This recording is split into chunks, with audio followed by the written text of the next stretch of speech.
and everybody likes him, so no one says anything. And what it showed me though was the people that I was working for didn't like him, and those people didn't like me either, and I wasn't able to move. And he's the first guy, he didn't give a fuck, and he really gave me a lot of confidence, and he helped me move my guy. A long story short, within 14 months, I had the guy fighting for a world championship on the Pacquiao Marquez 4 card. The kid lost, but I met so many great people through Mike, and Jeff Powell's won. I had drinks with him and Mike, and I forgot who else. We were at the MGM, and I heard the best stories, but one of them that sticks out to me is the one about Frank Bruno. It was you guys, Frank Bruno. I ain't gonna go into it. It's a little bit sherry, but it's just you can't get like stuff like that from anybody. And Mike really showed me the ins and outs. I took the kid from one big promoter to another big promoter. That they were both fighting with each other, but Mike knew everybody. He'd say, "Look, that guy, he's scared of his own shadow. That guy, he was my roommate in college. He ain't shit either. That guy, well, it worked out good and bad. Like he was saying, if you're a little brother, it's got goods and ups. Because at one point, he had me calling one of these top guys and telling the guy to go fuck himself. Sorry, Bruce. You know what I mean? But I didn't really know what I was doing. But Mike said, hey, fuck him. He was my roommate. Don't let him talk to you that way. So, hey, Bruce who? Hey, fuck you, too. I didn't know what I was saying. So Mike was like, what did you tell him? I told him He got a little quiet. He's like, well, good for you. And so, plus, he introduced me to Arnie. Arnie was a very good friend of his. And it was during the fight, the worst night of my life. And I meet this guy. And Mike was just always my biggest advocator, man. Like in boxing, it's a very cutthroat. Everybody knows that. Everybody here knows that. And he really gave me the confidence to really just believe in what I was doing and my intentions. And my intentions were only to be a world champion trainer. And I never looked past anything else but that, just be a world champion trainer. And when he introduced me to Arnie, I was a little bit bitter from some stuff I had gone through because, me telling a guy like Bruce Champler to go fuck himself didn't do a lot of favors for me moving forward.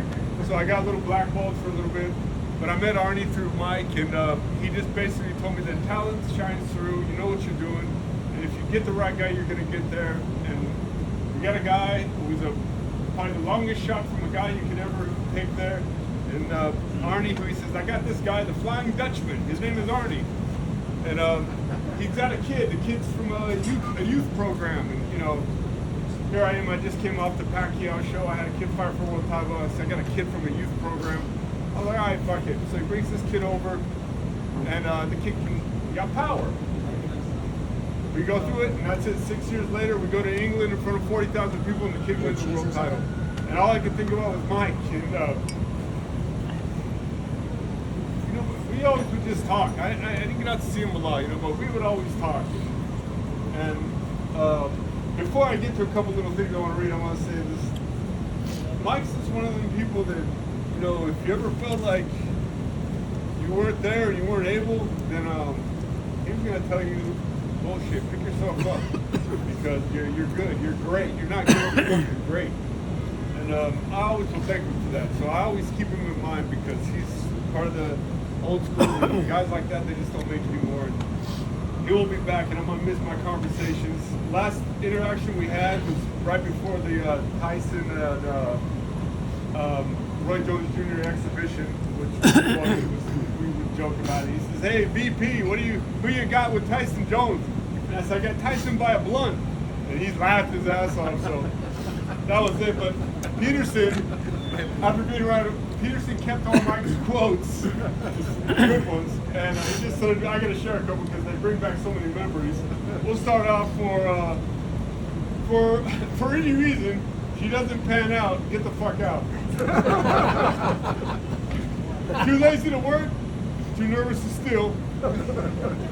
And one good one is, was a fight we had in San Francisco. I had taken my guy there, he was with the team. He was, at that point, he would announce himself as my advisor, consigliere / lawyer, whatever. So we're there, and we after party at this bar in San Francisco. It was on the wharf, and a fight breaks out. It's my team, my guy. Everybody's all hot-headed, and there's shit going on, and we get ushered out. And Mike's in the middle of everything, all these people, and he tells the guys, he says, "I'm an attorney, And I want to advise you guys not to tangle with these guys, but if you do, I charge for a reasonable doubt, a reasonable fee. And he comes back out to the outside, he's like, all right, Nico, what are we going to do? I'm like, well, you just said you're going to represent Regional job for regional price. But that was Mike, man. Mike was just like, and he had every story, man. I mean, my dad was managed by a guy named Willie Ketchum, who managed a guy named Davey Moore, who was a featherweight. And not a lot of people know who that is, but Mike knew everything about Davey Moore and how Davey Moore died after fighting another guy named Sugar Utamino Ramos from Cuba. I grew up with those stories because my dad was in the stable with those guys, and Mike knew everything about their managers and what happened with this guy. And that really made me feel close to where my roots were, which was through my father. So Mike's one-liners, I mean, It's like brother left already. I don't know what else to say. If you got in jail and it's been 15 years, I can get you another 25. Shoot the needy, not the greedy. I mean, everything you had for me was. I was coming, she was going. That was mine. I mean, this business is always our business was always so like cutthroat, and everybody was always so serious. And no matter what happened, good or bad, I was going to find a silver lining in it, and maybe I didn't he was going to let you know that there was a tomorrow. There was going to be a tomorrow again, and, yeah. there'll be another guy. I picked that up a little.